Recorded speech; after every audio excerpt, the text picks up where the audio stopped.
give you guys a quick little tour of the area. It's much brighter than the old library. Take a look at the windows, beautiful atrium. You can come and sit, meet with people, relax, read a book, plenty of natural light, lots of natural light. We're gonna head downstairs first. We're going down the learning stairs, down to the children's area.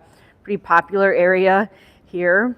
Kids can come and sit and read. You can see there's a little bit of a stage kind of down at the bottom of the stairs. They can do performances. There's a big, beautiful video screen here for folks and programming that they plan to do. This is not your old school library anymore where you have to be quiet. This library is meant to have a lot of activity and excitement. There's the learning stairs where kids can sit. We'll head into the children's area. They've increased their space at the children's area by 90%, they said. Obviously, all the stacks of books at lower heights for the kids so that they can have access to those sorts of things. We'll walk you around. Here's the story room.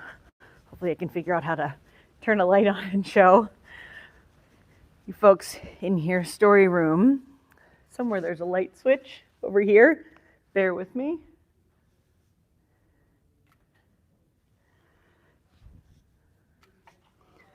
There you go, story room, interactive. Lots of interactive stuff here at the new, recently renovated Appleton Library. We'll have story time in here, different activities for kids to participate in. Give you another look as we head out here. Different little nooks and crannies. You can sit and read a book here, or how about here? Something that families had asked for as part of the different community surveys is a sensory room. Lots of different interactive things here in the sensory room. And books, books, books, but different tables. You can come and bring your own devices and plug them in. Access to all sorts of things here at the library. Here's the reference desk here for the children's area.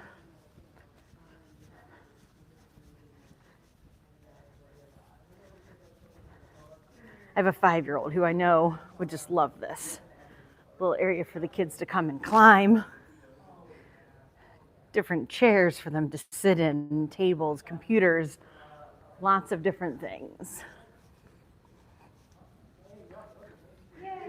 How many of you parents who need to get something done at the library maybe, and you come in, but your kid's running around?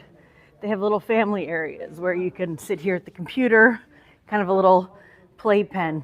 Put your child in here with some toys to kind of keep them contained while you're sitting and doing some work. Again, lots of interactive little cubbies and places for kids to sit and learn and play and enjoy. I'm going to do a little bit of walking with me here. We're now leaving the children's area. They only added about 7,000 square feet of space. The library was 3 stories already, but take a look up. They removed the drop ceiling, so they really got extra 3 to 4 feet, they said, of space in here just up because they got rid of the drop ceiling. It just makes it so much more open and so bright. We'll come back out of the children's area. Again, these learning stairs for kids to come and sit and read, or if they do performances down here, plan to do story times, different things. You head up the stairs back onto the main level.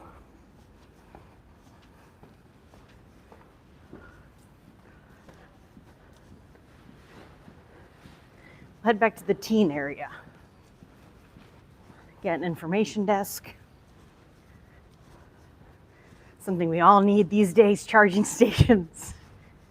They have had charging stations. And you come back into the teen area.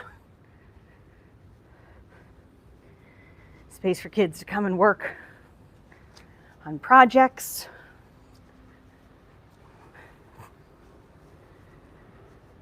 And this is the cool area. This is the flex room, flex box, excuse me. just an open space where people can come and do some work. They can hold activities in here. It's a big garage where they can close the space off if there's sort of a private something going on in there, or open it up to welcome kids in the community in. And that's what this library is really about, community. They want this place to be active all the time with people and community members, and they have little conference rooms for 4 to 6 people, they said. Little conference rooms, screens, comfortable chairs.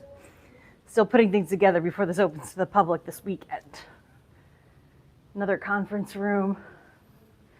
And then this is the unconference room, sort of more of your living room with lots of comfortable couches and stuff. And you know, the library hosts some grief support groups, different things, and that's what they would use these kinds of rooms for. Or if you just want to come in here and work on your homework like you're laying on the couch at home. For the teen area. More books. I'm getting lost. I'm lost among the stacks. Something else they have here are study rooms. You need a little bit of quiet. Different workstations. Come and sit in a study room. Teens these days are really into podcasts and that sort of thing. They're adding the plants to a nice little seating area that'll be full of greenery. Teens these days, what are they into? Podcast, creative minds doing lots of different things. So they have, as we scoot around this way, some little studios that they are still working on, the creation studio. So little spaces where they'll have equipment where you can do a podcast or different creative things. Again, beautiful, open and airy, and lots of community space to be a part of. Self-checkout stations are all here. And now let's go up to the final floor. Again, they only added about 7,000 square feet of space, and I'll show you the majority of that space in just a minute. And here you go.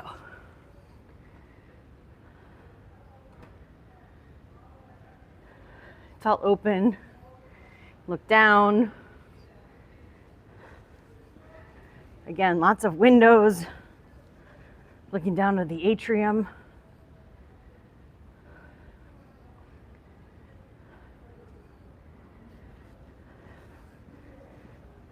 Well, this took about 15 years for this project to come to fruition. Lots of planning, lots of studies. Spoke with the library director, said, this is the space that the community wanted, the community needed. More kind of community space.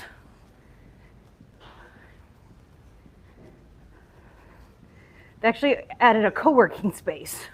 Maybe you work from home, you want to get out of your spare bedroom or your home office, and you can come and work in here.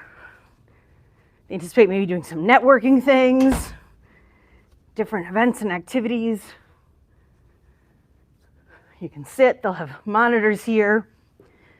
You want a standing desk, you can set your station up right there. More of these quiet study rooms that actually connect, walk through them into the library.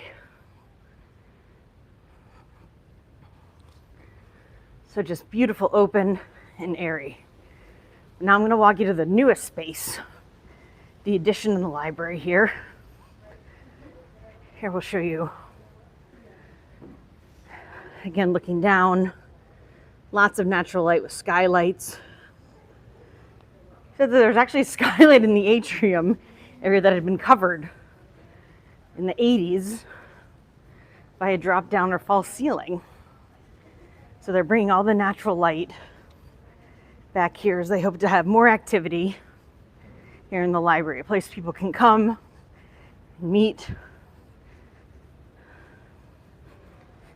Just lots of seating, different workspaces and areas.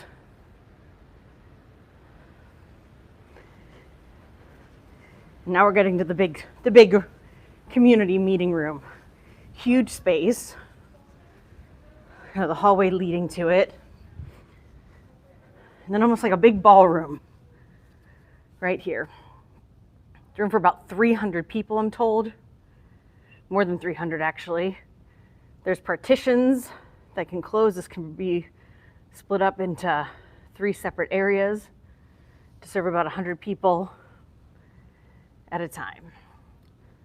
The library is holding a ribbon cutting on Saturday morning at 9 a.m. and welcoming the public in to take a look at it for themselves. So here's just a quick little tour to show it off. It's definitely a beautiful spot that the community should be proud of as it looks out. Beautiful glass atrium. So that's all from the Appleton Public Library. Hope you guys all have a great day. And again, Saturday morning, 9 a.m., opening this up with the ribbon cutting for the public. Have a great day.